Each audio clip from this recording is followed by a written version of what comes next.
As a music director, I don't come off thinking of myself as this perfect musician, and as a result of being a perfect musician, I have all it takes. I hold all the aces responsible for producing perfect musical performances. Actually, what I do is in the bid to produce close to near perfect performances, I give myself time, I prepare.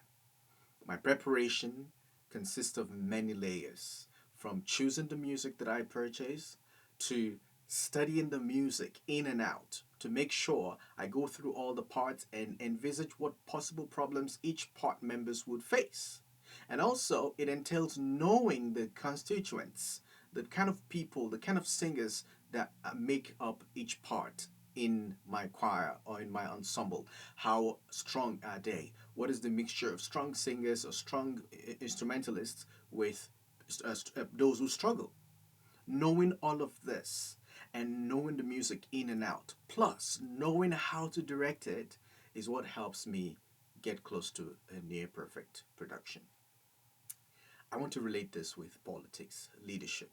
You see, the musician, good musician who is not a dilettante, a good musician who is not lazy, can make for a very good leader, especially if they are very, very, very introspective. Because some musicians are the hallmark of pride. Knowing how to play an instrument, or just knowing, the kind of respect that they garner as musicians makes some musicians think that they are above everyone else. But I'm talking about introspective, inspirational musicians.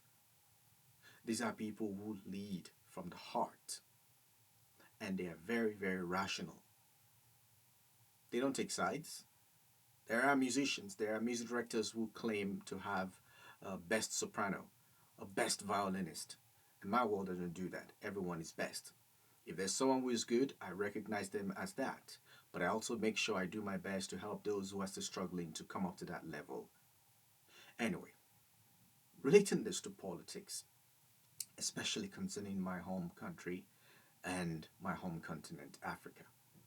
I see how a lot of leaders are the product of circumstances, are the product of the dysfunctional systems that produce a lot of poverty. And so there are people who come into leadership without any form of preparation. So, as the saying goes in Nigeria, anywhere belly face, these people go wherever their bellies face, or wherever their hunger leads them to, or wherever their poverty directs them to go. As a result, these are you produce leaders without principles, leaders without integrity, leaders who can be bought, leaders with no sense of direction or even the embodiment of the tenets of leadership. And so, what happens with such people? They copy, they pivot. Such people, they stand for nothing, and so they fall for everything. And so, when you look at the West, there are many countries today in the West that are looking at their past, considering their present, and where hopefully they will go to in their future, and they are rethinking where they're coming from. They are rethinking some of the policies they've enacted. Are they helping us or not? There are so many countries with tax laws that they've come to realize that these tax laws are impoverishing our people. The middle class is being obliterated as a result of some of their tax laws, as a result of some of their economic policies. But what are African leaders doing? They are borrowing from such laws that countries in the West are beginning to rethink. And some of them are trying to proscribe them. But African leaders are copying them hook, line, and sinker to implement back home. You see, what the West is doing is realizing that government is supposed to serve the people. Government is a product of the people, the wishes and desires and aspirations of the people represented by individuals who have been voted to go and propagate what will benefit them. And so corruption comes when such people who have been elected forget their mandate, forget those who put them there, and they begin to propagate things or begin to practice things or begin to implement things that favor them as individuals and not the people who they represent. And so for African leaders to borrow in full these laws without considering how does this fit in with our cultures is, to say the least, the worst thing they can do to African countries. As if their corruption all these years is not enough. But there are very, very alert populace in Africa, especially in places like Kenya, where the youths said no, these financial reforms do not favor us, and they've gone out to protest.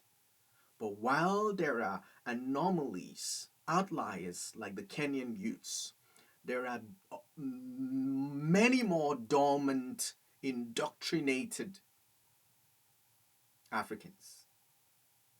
Unfortunately, my country, Nigeria, is one of them.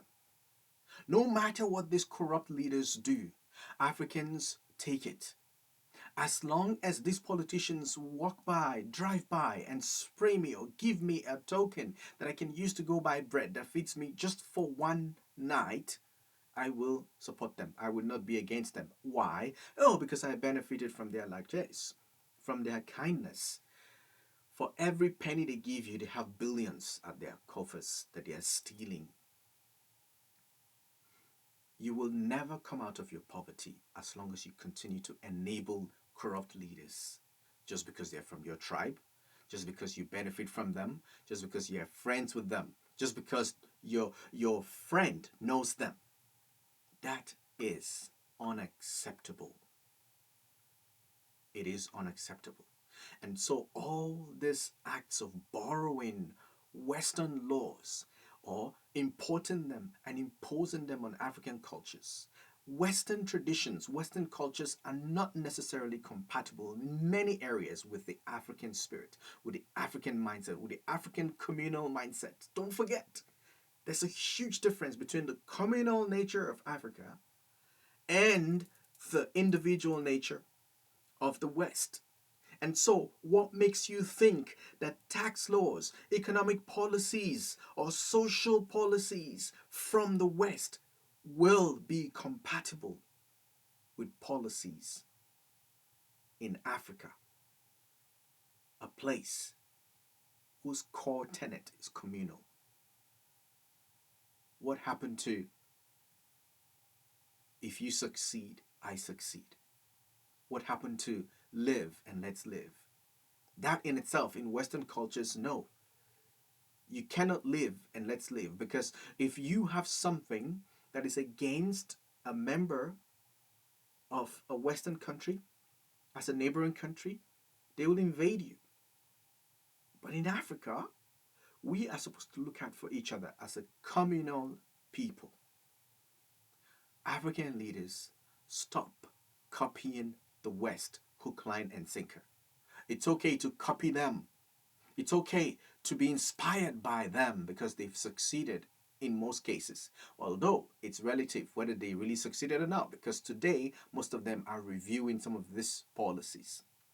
But it's okay to get inspiration from them and then own it. How do we make it ours, since we are not an individualistic culture?